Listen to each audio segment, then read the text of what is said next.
pinagsama ninyo ang buko, isang can ng evap milk at isang sachet ng powdered milk, ay meron na kayong masarap na buko pie. Napakadali lang nitong gawin kaya samahan niyo akong magluto. Bumili lang ako ng 2 piraso ng buko. Gugupitin lang natin ito ng maliliit. Yung sakto lang po dapat ang bilhin ninyo ha. Hindi siya malambot at hindi rin siya sobrang tigas. Pwede namang ipakayod nyo na lang din pero mas maganda yung ganito.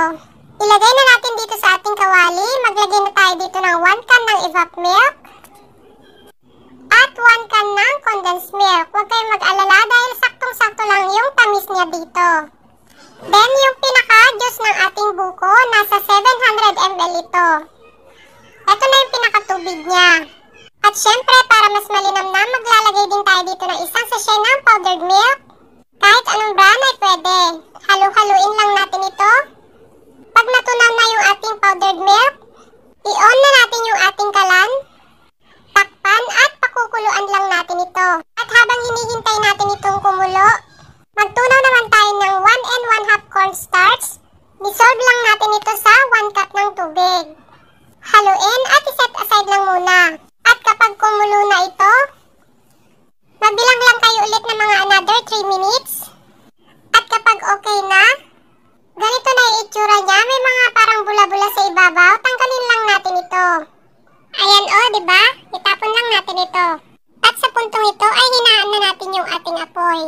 Ibuhos natin ng paunti-unti yung ating cornstarch mixture. Kailangan po ay continuous lang yung paghalo natin dito. Lulutuin lang natin ito ng another 10 minutes.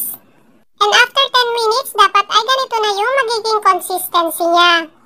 At para naman dito sa ating lalagyan, mag-grease lang tayo ng konting oil.